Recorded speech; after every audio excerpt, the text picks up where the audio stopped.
Welcome back to our YouTube channel talent show zone. विद्यार्थी मित्रांनो, मी तुमच्यासाठी एक नवीन बातमी घेऊन आलेला आहे. तो म्हणजे 5,000 विद्युत सहाय्यक पदाची भरती प्रक्रियेतील आव्हान. तर विद्यार्थी मित्रांनो, रिझल्ट हा आपला लागलेलाच आहे आणि त्याच्या संबंधात खूप प्रॉब्लेम्स येत आहे आणि त्या रिझल्टमध्ये गोंधळ जसं झालेला आहे असं सर्व विद्यार्थ्यांची मागणी आहे आणि त्यांचं असं म्हणणं आहे, त्यांनी याचिका दाखल केलेली आहे आणि ते 22 ऑक्टोबर रोजी त्याची कोर्टमध्ये तारीख आहे. विद्यार्थी मित्रांनो, जरी तुम्ही माझ्या चॅनलवर नवीन असाल तर अशाच काही अपडेटसाठी चॅनलला सबस्क्राईब करा. विद्यार्थी मित्रांनो, बघा कसं असते, तू काही ना काही प्रॉब्लेम्स हे येतच असतात भरतीच्या दरम्यान. पण कसं आहे, रिझल्टमध्ये त्यांनी जी आपल्याला नोटीस जे दिली त्याच्यामध्ये स्पष्ट क्लिअरपणे असं मेन्शन केलेलं आहे का जी भरती आहे हे 10च्या बेसिसवर आहे आणि जे मार्क्स जे आहे ते टोटल मार्क्सच्या बेसिसवर आहे. याच्यावर कोणत्याही प्रकारचं ते एक्सक्यूज देणार नाही. विद्यार्थी मित्रांनो, तुम्ही गोंधळू नका, तुम्ही प्रॉब्लेममध्ये जाऊ नका. कसं असतं, जे मागितलेलं असते एलिजिबिलिटी आणि तेच ते मागतात आणि तुम्ही जर असं करणार तर त्यांनी असं डायरेक्टली मेन्शन केलेलं आहे का महावितरणकडे हा अधिकार आहे, भरती हा रद्दही करू शकते, अन्यथा भरतीचं जागा पण वाढवू शकते. हा अधिकार त्यांनी स्वतःकडे केलेला आहे, कारण की त्यांच्याकडे मनुष्यबळचा पहिलेच कमतरता असल्यामुळे त्यांना खूप सारे गोष्टी हँडल करायसाठी खूप त्रास होत आहे. तर जर असं आपण नेहमी जर प्रत्येक गोष्टीमध्ये आपण याचिका जर दाखल केली, तर मला असं वाटते का ही जी 5,000 भरती आहे ही रद्द पण होऊ शकते. कारण की त्यांच्या डोक्यावर प्रत्येक वेळेस ताणच ताण येत आहे. मनुष्यबळ कमी असल्यामुळे त्यांना प्रत्येक प्रकारच्या ज्या प्रॉब्लेम्स येत आहे ते त्यांना म्हणजे फेस करावं लागतं आणि त्याच्यामध्ये जे एक सुनावणीचं याचिका दाखल करते प्रत्येक वेळेस वेगवेगळ्या याच्यावर पण त्यांना लक्ष द्यावं लागते. जर विद्यार्थी मित्रांनो हे नेहमी प्रेशर जर येत राहिलं तर मला असं वाटते का हे भरती प्रक्रिया ते रद्दच करून देणार. बघा विद्यार्थी मित्रांनो, ज्याही स्टुडंट लोकांनी याचिका दाखल केलेली आहे त्यांच्यासाठी मी एक स्पष्ट क्लिअर सांगते. कसं आहे स्टुडंट, ज्या पण आपल्याला डॉक्युमेंट व्हेरिफिकेशनमध्ये एक जरी चुकी असली तर ते डॉक्युमेंट व्हेरिफिकेशनमधून डायरेक्टली रिजेक्ट करतात. तुम्ही या गोष्टीचं टेन्शन घेऊ नका. ज्यांनी जे मागितलेलं आहे 10th ITI बेस मागितलेला आहे, 10th बेस तर तेच घेणार. ते डिप्लोमाचे जे स्टुडंट ते घेणार नाही. ITI मागितलेलं आहे तर ITI वाले घेणार, डिप्लोमाचे घेणार नाही. आणि ते 10च्या बेसिसवर जे मागितलेलं आहे तर ते 10चे जे मार्क्स आहेत टोटल मार्क्स नुसारच घेणार. तुम्ही याचं कोणतंही टेन्शन घेऊ नका. म्हणजे वारंवार यांच्यावर प्रत्येक प्रकारची जी याचिका दाखल करत आहे तर याच्यामुळे कसं आहे, जे रिअल स्टुडंट आहे, हो मी मान्य करते की जे तुम्हाला जे मार्क्स मिळालेले, तुमचं जे नाव आलेलं नाहीये तर हे खूप 60% जे स्टुडंट आहे ते आउट होणार आहे. कारण की त्यांचे डॉक्युमेंट्स हे रिअल नसल्यामुळे त्यांना हे भरतीमध्ये चान्स राहणार नाही, पण ते आउटच होणार आहे.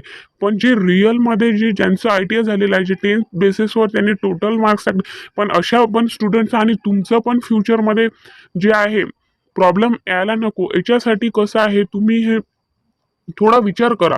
डॉक्युमेंट व्हेरिफिकेशनमध्ये सर्व जे पण लोकांनी जे गोंधळ करून फॉर्म भरलेले आहे ते प्रत्येक जे स्टुडंट आहे याच्यामध्ये बाहेरच येणार आहे. चला तर मी सांगते काय आहे हे जे पेपरमध्ये आलेलं आहे. याच्यावर तुमचे जे भरती प्रक्रिया आहे ते रद्द होणार का काय पुढचं आहे. महाराष्ट्र राज्य विद्युत वितरण कंपनी महाराष्ट्र 5,000 विद्युत सहाय्यक पदाची भरती प्रक्रिया मुंबई उच्च न्यायालय औरंगाबाद खंडपीठात आव्हान देण्यात आलेलं आहे. महावितरण कंपनी विद्युत सहाय्यक 5,000 सरळ सेवा भरतीसाठी ऑनलाईन पद्धतीने अर्ज मागवण्यात येत होता. 8 ऑक्टोबर रोजी निवड यादी प्रसिद्ध केली आहे.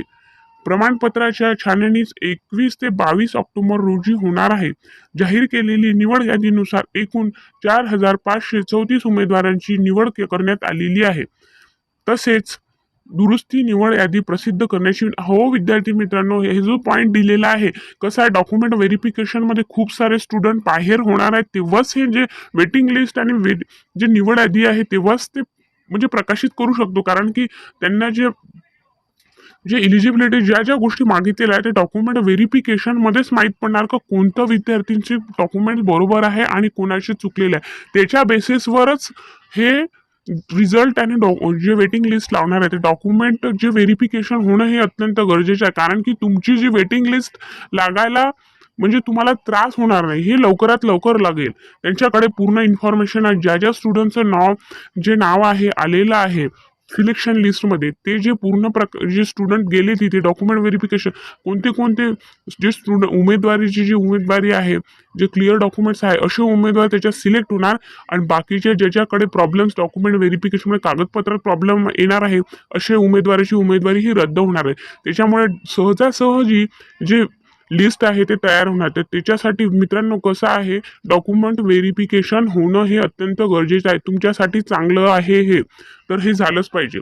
भरती बेस्ट ऑफ 5च्या आधारे मिळालेल्या गुण यादीत नोंद केलेली उमेदवाराची निवड रद्द करायची. निवड यादीत प्रवर्गातील सामाजिक समांतर आरक्षण योग्यरित्या दिल्यास पडताळणी किंवा 10वीच्या एकूण सरासरी गुण आधारे नवीन यादी निवड यादी प्रसिद्ध करावी अशी विनंती याचिकाकर्ते यांनी केलेली आहे. पुढील सुनावणी 22 ऑक्टोबर रोजी आहे.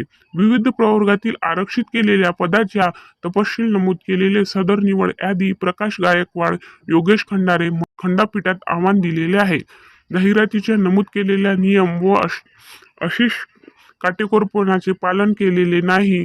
जाहिरातप्रमाणे एकूण सरासरी गुण आधार निवड यादी असताना बहुसंख्य उमेदवार नमूद केलेले बेस्ट ऑफ 5 गुणाच्या आधारे निवड यादी प्रसिद्ध केलेली आहे. सादर उमेदवार निवड रद्द करायची अशी विनंती करण्यात येते. विद्यार्थी मित्रांनो, बघा हे काय आहे, तर मी तुम्हाला स्पष्टपणे याचे सांगितलेलं आहे. पण कसं आहे, जर डॉक्युमेंट व्हेरिफिकेशन होणार तरच जे नेक्स्ट लिस्ट आहे वेटिंग लिस्ट तेव्हाच लागणार. जर डॉक्युमेंट व्हेरिफिकेशनच होऊ दिलं नाही तर हे वेटिंग लिस्ट कसं लागणार आहे, कारण की त्यांच्याकडे पूर्ण डाटा जो आहे तो येणार नाही. तर कसं आहे, तुम्ही थोडंसं दिमाग लावा. कसं पहिले 2-3 वर्ष गेलेले आहे याच्यामध्ये, तर असंच वारंवार जर प्रत्येक याचिका येत असल्या तर त्यांना एवढा अधिकार त्यांनी त्यांच्याकडे ठेवलेला आहे का ते जे भरती आहे रद्द पण करू शकते, जागा पण वाढवू शकते. तर वारंवार असा जर त्रास होत असेल तर असं याच्यामध्ये तुमचाही नुकसान होऊ शकते. माझं काय, मी जे खरं आहे मी तेच सांगत आहे की तुमचं नुकसान व्हायला नको, प्रत्येकाला न्याय मिळायलाच पाहिजे. माझं एवढंच म्हणणं आहे. आमची जेव्हा भरती होती, आमच्याही भरतीमध्ये असला प्रकार खूप झालेला होता.